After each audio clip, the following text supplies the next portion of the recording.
क्या आपको मालूम है कि एक छोटी सी लौंग आपका शुगर और ब्लड प्रेशर कंट्रोल करने में कितनी फ़ायदेमंद हो सकती है।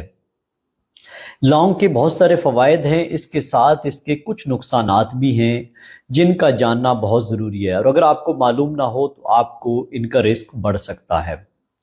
आज की वीडियो में मैं एक साइंटिफिक प्रूवन बातें बताऊंगा कि आप लौंग किस तरह इस्तेमाल करें, इसके क्या बेनिफिट्स हैं और क्या इसके रिस्क हैं, जिसके बारे में आपका जानना बहुत ज़रूरी है। मेरा नाम है डॉक्टर कैसर फारूक। मेरा मिशन है कि आपकी शुगर को बगैर दवाइयों के, बगैर इंसुलिन के कंट्रोल करवाना है और नेचुरल तरीक़ों से आपको सेहतमंद रखना है। तो आज की वीडियो में इन सारी चीज़ों के हवाले से मैं बात करूँगा कि लौंग जो कि छोटी सी चीज़ है लेकिन इसके बेनिफिट्स बहुत सारे हैं, जो कि शुगर के मरीजों में भी और ब्लड प्रेशर के पेशेंट में भी हेल्पफुल है। तो इसमें एक कंपाउंड पाया जाता है जिसका नाम है यूगिनोल। ये इंसुलिन सेंसिटिविटी को बेहतर करता है और शुगर को नेचुरली कंट्रोल करने में हेल्प करता है। इसके अलावा लौंग का बेनिफिट डाइजेशन में बहुत ज़्यादा हेल्पफुल करता है, यानी हाजमे में बहुत मददगार साबित होता है। और इसके अलावा कार्बोहाइड्रेट्स की ब्रेक डाउन को ये स्लो करता है, जिससे बहुत जल्दी से आपकी शुगर लेवल स्पाइक नहीं होते। इसके अलावा ये एंटीऑक्सीडेंट के तौर पे भी इस्तेमाल होता है। एंटीऑक्सीडेंट बेसिकली ऑक्सीडेटिव स्ट्रेस से बचाते हैं बीटा सेल्स को, जो कि पैंक्रियाज के खुलिये होते हैं जो कि इंसुलिन बनाते हैं। तो ये उन खुलियों को स्ट्रेस से बचाता है, उनको डैमेज होने से बचाता है। इसके अलावा ब्लड प्रेशर के मरीजों के लिए ये के खून की जो शरेयाने हैं उनको डायलेट करता है, उनको कंस्ट्रिक्शन से बचाता है। तो इसके ज़रिए ब्लड प्रेशर पे भी बेनिफिट मिलते हैं और ब्लड प्रेशर भी थोड़ा सा अगर बढ़ा हुआ है तो उसको नीचे लाने में हेल्पफुल होता है।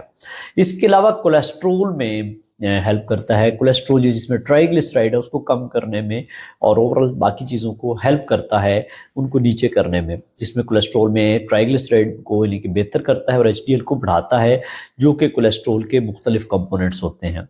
इसके अलावा इसकी कुछ प्रॉपर्टीज़ एंटी इन्फ्लेमेटरी हैं और एंटी माइक्रोबियल हैं। एंटी इन्फ्लेमेटरी का मतलब है जिस समय कोई सोजिश हुई हो तो सोजिश को रिकवर करता है, कम करता है। और एंटी माइक्रोबियल है कि जिस्म का जो इम्यून सिस्टम है उसको स्ट्रॉन्ग करता है। कोई इन्फेक्शन हो जाए तो उसके खिलाफ अमल करने में बॉडी को स्ट्रॉन्ग यानी इम्यूनिटी बढ़ाता है, जिससे एंटी माइक्रोबियल इफेक्ट्स भी इसके आते हैं। इसके अलावा इसके बेनिफिट्स बोन पर भी आते हैं, हड्डियों पर भी आते हैं, कि जिसमें ये बोन हेल्थ के लिए बड़ा मददगार साबित होता है। जिसमें विटामिन के पाया जाता है, मैंगनीज पाया जाता है, जो ओवरऑल बोन हेल्थ के लिए बहुत ज़रूरी है। इसके अलावा ये ओरल हेल्थ के लिए बड़ा इंपॉर्टेंट है। कुछ लोग लौंग को चबाते हैं ताकि एयर फ्रेशनर के तौर पे भी यूज़ हो सकते हैं कि मुंह का जायका चेंज हो सके।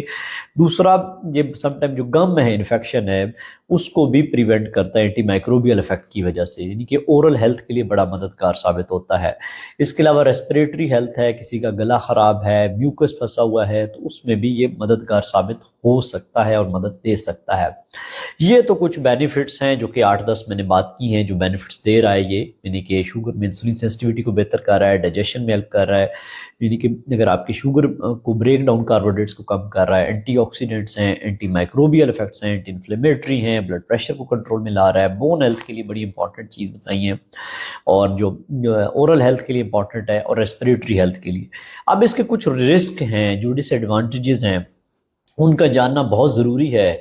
अगर आपको ये मालूम ना हो तो फिर आप फ़ायदे की बजाय नुकसान में चले जाएंगे। अगर आप 5-6 लौंग रोज़ाना लेते हैं तो फिर आपके जो इसमें मुंह में एक इरिटेशन हो सकती है, स्टमक एसिडिटी को बढ़ा सकता है। तो एक तो ये कि इसकी मिकदार ज़्यादा इस्तेमाल नहीं करनी, जो कि नुकसान दे सकती है। तो इसकी मिकदार जो आप इस्तेमाल कर सकते हैं, एक छोटा चम्मच, आधा छोटा चम्मच ले लें अगर पाउडर की फॉर्म में इस्तेमाल करें, या 1 से 2 लौंग का इस्तेमाल कर लें, ज़्यादा मिकदार में ना लें।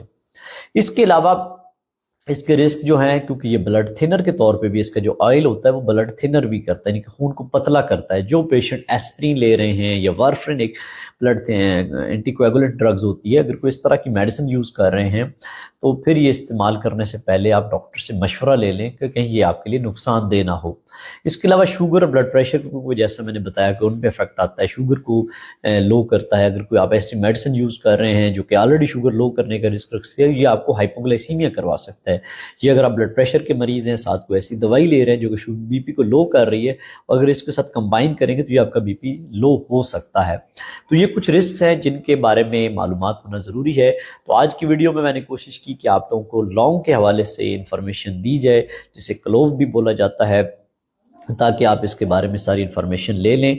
और अगर ये वीडियो पसंद आए तो इसे लाइक करें, शेयर करें और कमेंट सेक्शन में बताएं कि आपकी आज की वीडियो आपके लिए कैसी थी। और इस चैनल को लाजमी सब्सक्राइब करें ताकि ज़्यादा से ज़्यादा मालूमात आपको मिल सके। अल्लाह हाफिज़।